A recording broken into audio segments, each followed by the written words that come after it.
What's going on, guys? RagingRaptor here, and today we have once more a video from the 1.5.1 test server iteration 1, meaning if you watch this video at a later date and iteration 2 comes out, some of my arguments I bring right now might be not valid anymore, and you would maybe raise an eyebrow and say, what is this guy talking about? Is he on drugs, or did he eat too much shocky or chocolate because I'm Swiss? Ha ha ha. Anywho, today I want to have a quick look at the changed Leopard PTA, or you could actually even argue that it got buffed by a significant margin. As per usual, we are going to have first a look at the changes they made and compare them with the old to the new one. Before I say what I personally think about them and give you a gameplay and finally give a conclusion. Sadly, I can, what's it called? The session statistics are not live anymore, but yesterday I played 3 games and 2 days ago I played like 3 games as well, so I only have 6 games in it because obviously they have a little bit less focus for me because STB1 got changed significantly and the Leopard 1 is in the end a tank which I still would like to play. Anyway, we have now 6 games under our hat, so let's see what I can tell you, or let's see what was changed. So, the change list is a little bit big, to be honest, so I'm just going to pull this all the way to my side and we just do directly this exchange. We have on the left hand side, we have the Leopard 1, excuse me, Leopard PTA before the changes, and here, and here on the right hand side over here, we have the 1.5.1 Leopard PTA. To make it a little bit more convenient and put my face out of the equation, rather, I'm just going to pull this a little bit down so you see the stats all as they are. The most significant change, as with the Leopard 1, is that the gun got changed from a 390 alpha to a 420 alpha. I guess a lot of weed people love that change. Also, the HE got buffed to 510 alpha plus 105 mm of penetration. But to be honest, I think throughout the whole testing phase, it felt more like a gimmick than anything else. Something you could occasionally use, especially against artillery, but I don't think it is as powerful as it would be on something like the EBR 105. But this could also be by the fact that I just played 6 games in total with this tank. So, the first thing you will notice is that yes, the reload got slightly longer, but you've gained DPM. You gained an additional 110 more DPM, which in my opinion is pretty decent if you think about it, that you now even have a more punchier gun. This is, like, in my opinion, the biggest change and something which feels very comfortable to play.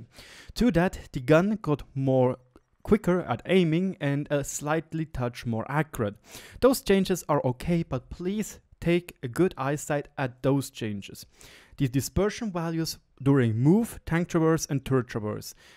All 3 values got changed and got buffed from 0.17 to 0.15 and 0.13 to 0.1. And this is roughly a 10% increase for the whole and around a 50% increase for the turret, as far as what they told on the paper. Oh wait, never mind. I think, no, excuse me. The stock turret got almost 50% increase, which is obviously amazing for the people which want to play this tank stock or have to play this tank stock. But for the top turret, it's a 30% increase. I am stupid. I could have just made the math myself. So those are the biggest changes, and I think that they feel very, very comfortable to play at and get around the game as well. You also got a slightly slower APCR round, and you've lost your reverse speed from 23 to 20 kilometers per hour, as well as you lost your top engine, which gave you 830 horsepower and the power to weight ratio of 21.12 to 19.66. You also lost a slight tank traverse, but you gained, as far as I know, in turret traverse. No, you also lost a little bit of turret traverse, my bad. And you lost 50 horsepower, hit points, obviously. That's about it, summing all the changes up. My biggest problem with those changes is that they change the mobility. I already went in depth in the Leopard 1 video where I said that it is stupid to give a tank like the Leopard 1, which relies on speed and the ability to get around the map quickly, to remove its ability to actually retreat quick, like the 23 kph backward speed. This is the same deal with the Leopard 1, a Leopard PTA. Just please keep in mind the Leopard PTA is almost tier for tier as good as the Leopard 1. Yes, the Leopard 1 makes some things better. It has better DPM, it has a more accurate gun, it aims quicker, has a little bit better gun depression values, it is a tad quicker, it has a tad better traverse speed, it has a better HP to ton ratio, etc, etc, etc. And the fuel range is, as far as I know, is also 10 meters better. So, changes wise, I have to say, when we wrap it a little bit up, that the Leopard PTA definitely got a decent chunk of buffs for the gun, and they feel great. What I don't understand and I really dislike is the nerfs to the mobility. I can live with a worse whole traverse speed and a worse turret traverse speed, but nerfing its power to weight ratio and nerfing its backward speed hampers this tank a lot.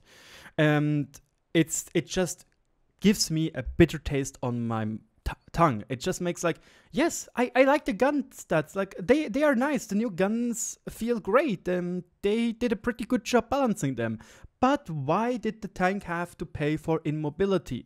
Because at the moment, let's be honest, the Leopard PTA should be the one and only sniper medium tank which relies fully on speed and mobility. Like, if I really want to have a sniper medium tank, I could just play an EBR-90. It's just a light tank, but it is what I want to have. Something quick and something agile to get into positions quickly and do some damage. But then again, we can't accept an EBR-90 in a Leopard PTA, don't get me wrong.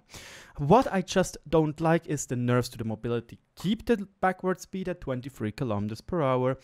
Keep its engine power to weight ratio at 21 HP per ton, and give the Leopard 1 maybe something like 22 to 23 to actually let it get its 70 kilometers per hour top speed at flat surfaces.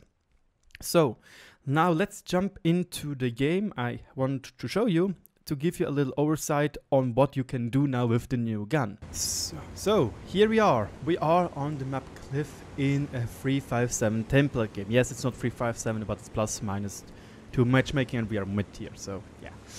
And you can see the enemies have M48 Patton, AMX M454, STB1, Jack Panzer 100, and luckily only one artillery piece.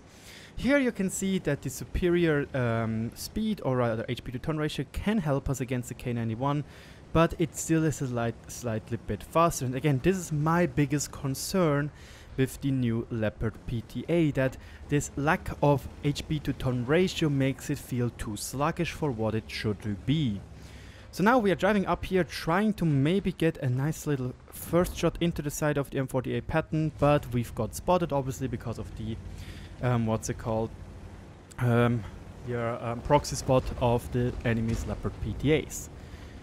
One thing I just can't shake off is how much better the Leopard PTA feels tier for tier. It is legit a pocket Leopard 1.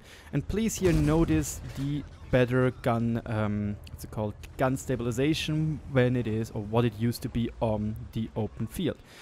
Here a very nice shot into the side. Sadly, because we hit I think 2 walls, it made us lose too much penetration, and here we were quite slow in the backward speed, but a nice aim into the lower plate gives us 428 damage. And this is also really great about this tank. You can actually trade better because of the higher alpha. Now we are aiming for the cupola, a nice shot into cupola, and the allied Leopard 1 finishes him off, and we are already at 1311 damage. So we are keep on going to go a little bit more aggressive, maybe get the side of the Jackpan 300. And again, what I've noticed so far, it feels a lot better because as soon as you drive forward, stop and drive backwards, your gun is already aimed in enough that on 50 to 100 meters you will more or less precisely hit your shots. This is a great feature and feels very comfortable to play with. So here we got a shot at into the side of the STB-1 and I see there a CDC. So I decide to load those new and improved HEP or DM11 shells with 105mm of HE penetration, and we tried our snapshot and boom, that's almost a 500 damage roll. It was even low roll when we have 510 standard. It feels great to use them, but then again they are a little bit gimmicky because I would also have used HE at the old enemies, but well, maybe not this shot right there. Maybe I would have gone for 8 APCRs in general. But yeah, there we have it. Now we still have HEs loaded, and right now we wouldn't have done so much damage. So we got lucky there that the T-54E1 Crocodile showed us his side. I'm a little bit concerned, hence why I'm starting to run away. Also, please note the very, very bad reverse gun depression. But I just kind of dislike how the tank feels at the moment. The gun turret feels great. The new mobility, however, just feels sluggish. Like, it just feels very, very slow. Again, if I would make the comparison to the BWM and the 4K as before, it just feels like, yeah, why should I do this? Like, it just feels so slow in accelerating. So that's a big mistake right there. Now we are loading the APCR shells, and well, maybe we can do some more stuff, and maybe we even get lucky. Oh, there is a T10. I'm not sure what he's going to do, but he drives forward, giving us a nice shot into the side with an additional fire. Please note though, even though you do more alpha damage, as far as I know, let's just quickly have a look at, so I'm not talking nonsense or bogus, your module damage didn't increase, so it doesn't matter, you won't do more damage to fuel tanks or anything. One thing you will still maybe struggle here and there is obviously the lacking of gun depression. It's 8 degrees and the tier 10 one has 9, but it's not too bad. You can still work pretty well with the gun depression. It just needs a little bit some time. And the good thing is, as you can see, it's all over the front. There is no blind spot where it's just like 6 degrees or something.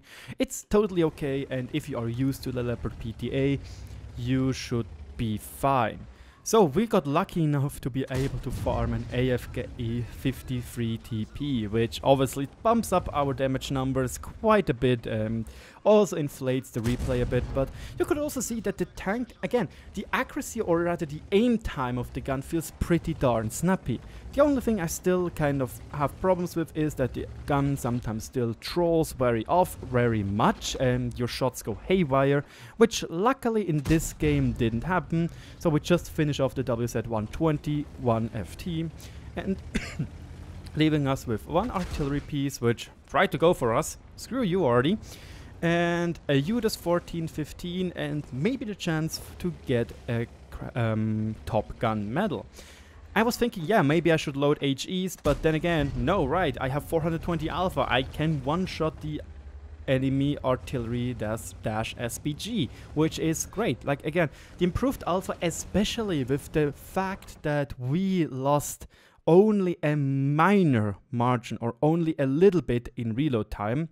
Like here we lost 0.3 seconds in reload time, which is not as much as the Leopard 1, 0.5 seconds. To just keep that in perspective, it still feels like a straight up buff to the gun, which is okay. Obviously I would have loved to see the Leopard PTA not lose any reload time and would keep it at as is, but then it might be a little bit overpowered.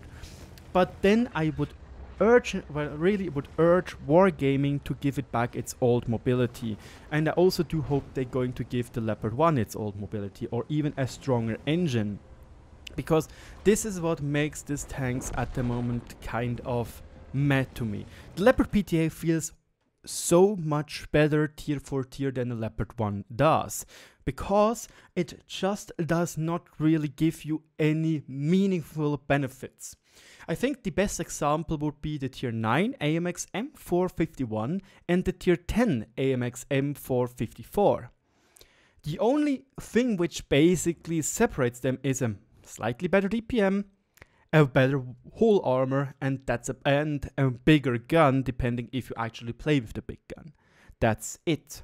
And now you're asking yourself, but Raging, why should I exactly play a tier 10 vehicle when the tier 9 one has the exact same turret with the exact same armor values but a slightly worse hull?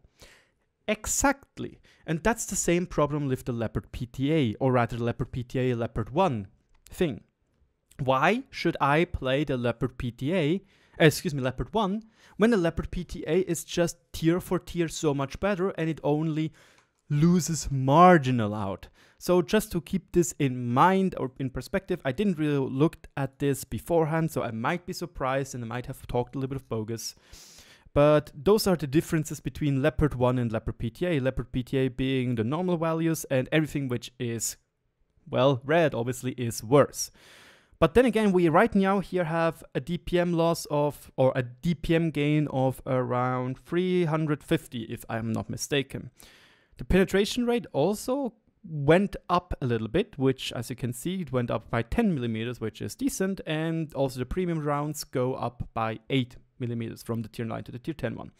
Obviously, reload time, accuracy is slightly worse, aim time is slightly worse, accuracy on the move is a lot worse, the shell velocity is worse, the top speed is worse, the reverse speed is the same, the HP to turn ratio is by 1 worse, but for that the turn rate is a little bit better, because I don't know why exactly here, but the effective traverse is better on the tier 9 for some reason. The terrain resistance values are also slightly worse. Everything is slightly worse, but it's not much worse. And this is again the big problem in my point of view, because I recently played the youuuu 16 and 1516, a new tier 9, tier 10 Swedish medium tanks, and the tier 9 tank is okay. It is a little bit of a shotgun, but it actually feels decent if you finally, well, it feels like an upgrade from the tier 9 to the tier 10 vehicle, and this is amazing because then you actually feel like, bam, yes, it was good to get this new tank. It feels like a big improvement. Right now here you can see the difference between the youuuu 16 and the youuuu tier 10 vehicle, and you can already see that you gain a 520 DPM buff compared to the 350 DPM buff from the tier 9 to the tier 10 Leopards. So this is already quite a change. The alpha goes up by 50, the penetration rate of standard rounds goes up by 20, and the gold rounds go up by quite a lot, from 263 to 310 if I'm not mistaken, plus it's heat instead of APCR. The reload time goes down, the rate of fire obviously is better, the accuracy is slightly better, but here comes the big deal. Accuracy on the move goes down significantly, while here it's just 0.03 and here is 0.06. That's a huge difference. Accuracy during turret traverse is more or less the same. The shell velocity is slightly worse though on the tier 10 vehicle, but you get an additional 4 kph backward speed on the tier 10 tank, a slightly worse HP to turn ratio though, but it's marginal, let's say it like that.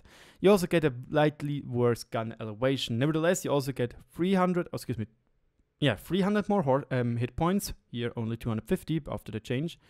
And your armor is going to be significantly better.